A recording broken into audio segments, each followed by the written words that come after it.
बहुत समय पहले हिमालय की वादियों के बीच एक राज्य था, कमलपुर। ये राज्य अपनी प्राकृतिक सुंदरता और विशाल झील के लिए प्रसिद्ध था।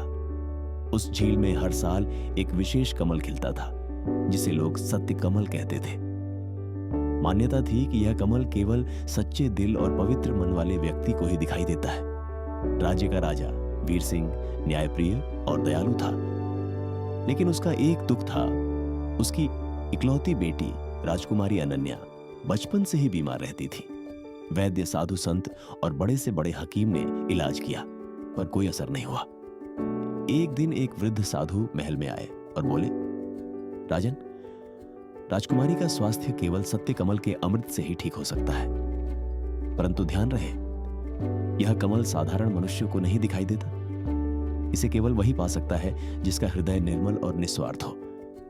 राजा ने तुरंत घोषणा कर दी, जो कोई सत्य कमल लेकर आएगा उसे आधा राज्य और राजकुमारी का हाथ इनाम में मिलेगा। इस खबर से पूरा राज्य उत्साह से भर गया। कई राजकुमार, सेनानी और व्यापारी सत्य कमल खोजने निकल पड़े, लेकिन झील पर जाकर किसी को कुछ दिखाई नहीं दिया। झील खाली ही दिखती। राजकुमारी की बीमारी दिन ब दिन बढ़ती जा रही थी। राजा दुखी होकर सोचता कि शायद कोई इस फूल को नहीं ढूंढ पाएगा। इसी राज्य में अर्जुन नाम का एक गरीब चरवाहा रहता था। वह दिन भर जंगल में गाय बकरियां चराता और शाम को अपनी मां के साथ छोटी झोपड़ी में लौट आता। अर्जुन का दिल बहुत दयालु था। वह भूखे को खाना बांट देता, घायल पशु पक्षियों की सेवा करता और झूठ कभी नहीं बोलता। जब उसने सत्य कमल की बात सुनी तो उसके मन में विचार आया, अगर यह फूल सचमुच किसी को बचा सकता है तो मुझे प्रयास करना चाहिए। अगली सुबह वह झील की ओर निकल पड़ा। झील तक पहुंचने पर उसने देखा कि कई राजकुमार और सैनिक पहले से वहां खड़े हैं और कह रहे हैं, यह सब झूठ है, यहां कोई जादुई फूल नहीं है। लेकिन अर्जुन चुपचाप जल के किनारे बैठ गया और ध्यान से झील को देखने लगा। अचानक जैसे ही सूर्य की किरणें पानी पर पड़ी, अर्जुन की आंखों के सामने झील के बीचों बीच एक सुनहरा कमल दिखाई दिया। उसकी पंखुड़ियां ऐसे चमक रही थी जैसे उनमें सूरज कैद हो। बाकी सबको झील खाली दिखाई दे रही थी, लेकिन अर्जुन को स्पष्ट दिख रहा था। वह चुपचाप पानी में उतरा।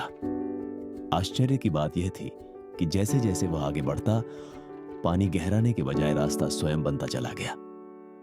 अर्जुन ने श्रद्धा से हाथ जोड़कर फूल तोड़ा। उसी क्षण झील से एक दिव्य कन्या प्रकट हुई। वह झील की देवी थी। देवी ने कहा, अर्जुन, यह सत्य कमल साधारण लोगों को नहीं दिखता। तुम्हारा हृदय सच्चा और पवित्र है, इसलिए तुमने इसे पाया। लेकिन याद रखो, यह फूल किसी लालच के लिए नहीं है।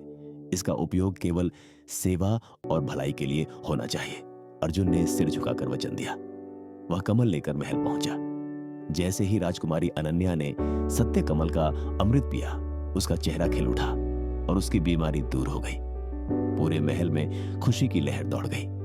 राजा ने वचन के अनुसार अर्जुन को आधा राज्य और राजकुमारी का हाथ देने की बात कही, लेकिन अर्जुन मुस्कुराकर बोला, महाराज, मैं साधारण चरवाहा हूं।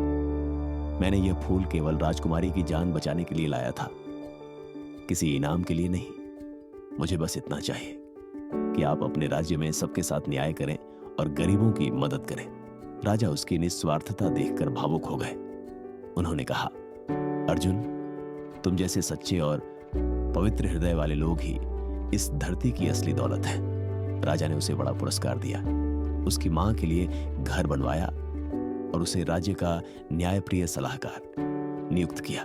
राजकुमारी और अर्जुन अच्छे मित्र बन गए और राज्य में शांति और समृद्धि लौट आई।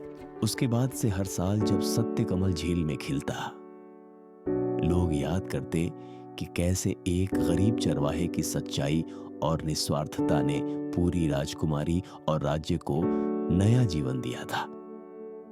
असली दौलत धन या पद में नहीं, बल्कि पवित्र हृदय और अच्छे कर्मों में है।